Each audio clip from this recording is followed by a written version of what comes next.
بسم اللہ الرحمن الرحیم. السلام علیکم. میں ہوں آپ کا میزبان میر عبدالرشید اشعری. یاران جہاں کہتے ہیں کشمیر ہے جنت، جنت نہ کسی کافر کو ملی ہے نہ ملے گی.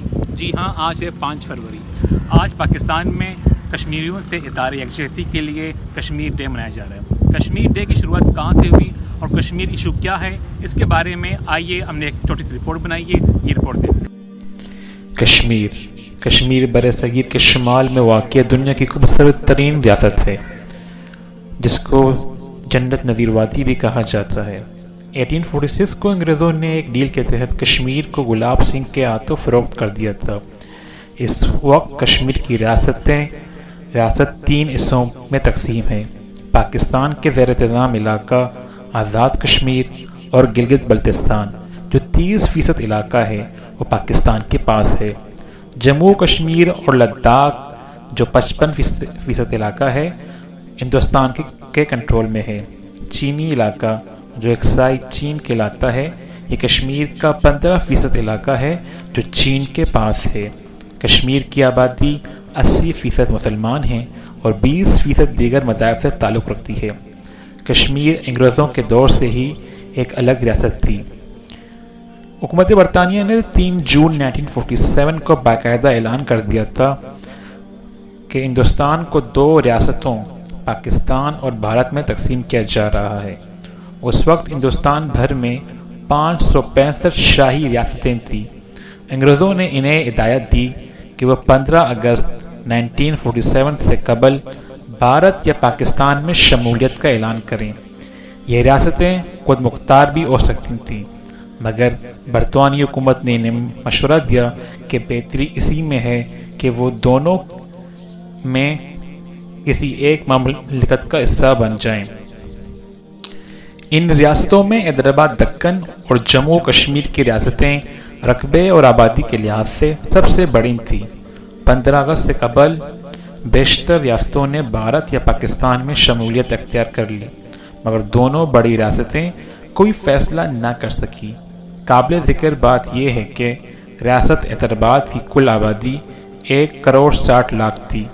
اس میں 80% لوگ ہندو تھے، مگر ریاست کا حکمران مسلمان تھا. جموں کشمیر کی آبادی 40 لاکھ تھی. ان میں 30 لاکھ آبادی مسلمان تھے اور ہندوؤں کی آبادی 8.25 لاکھ تھی. ریاست میں بدھ مت اور سکھ مت کے پیروکار بھی بستے تھے، مگر ریاست کا حکمران ہری سنگھ ہندو تھا.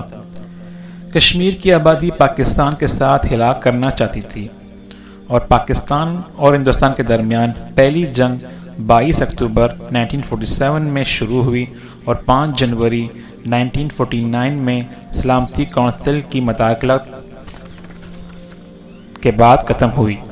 یہ جنگ 1 سال 2 مہینے اور 2 ہفتے تک جاری رہی. اس جنگ میں بھارت کی طرف سے پٹھانوں اور مجاہدین نے پاکستان کی آرمی کے شانہ بشانہ کھڑے ہو کر جنگ میں حصہ لیا اور کشمیر کا 30% علاقہ جو پاکستان کے پاس ہے حاصل کرنے میں کامیاب ہوئے. 1990 میں جماعت اسلامی کے امیر قاضی حسین احمد کشمیر سے اظہار یکجہتی کے لیے کشمیر ڈے منانے کا اعلان کیا. اس وقت کی وزیر اعظم شہید محترمہ بے نظیر بھٹو نے بھی سرکاری طور پر 5 فروری کو کشمیر ڈے منانے کا اعلان کیا، اور اس طرح ہر سال 5 فروری کو پاکستان میں اور دنیا بھر میں پاکستانی اور کشمیر مسلمان 5 فروری کو کشمیر ڈے مناتے ہیں. مگر آج تک کشمیر میں انسانی حقوق کی خلاف ورزیاں کی جا رہی ہیں. ہر روز بھارتی آرمی کشمیری نوجوانوں کو شہید کر رہی ہے، کبھی ان پر بیلٹ گنوں سے حملہ کر کے ان کو ہمیشہ کے لیے نابینا کر رہی ہے اور خواتین کی عصمت دری بھی کر رہی ہے. ان مظالم کے نتیجے میں برہان وانی جیسے مجاہد پیدا ہوتے ہیں جو اپنی جوانی کشمیر کے لیے قربان کرتے ہیں. کشمیریوں کو ہر لمحہ تنگ کیا جاتا ہے، تعلیم سے دور کیا جاتا ہے، کشمیری نوجوانوں کو چن چن کر شہید کیا جاتا ہے، مگر کشمیری پھر بھی فخر سے اپنے شہداء کو پاکستانی پرچم میں لپیٹ کر دفن کرتی ہے. مائیں اپنے بیٹوں کے لیے تڑپتی رہتی ہیں جن کو انڈین آرمی اپنی عقوبت خانوں میں لے جا کر ظلم کر کے تکلیفیں دے کر شہید کرتی ہے۔ دعا ہے کہ اے میرے رب ان کشمیریوں کے لیے آسانی پیدا فرما، ان کی تکلیفیں کم کر دے اور ان کو آزادی نصیب فرما، آمین یا رب العالمین۔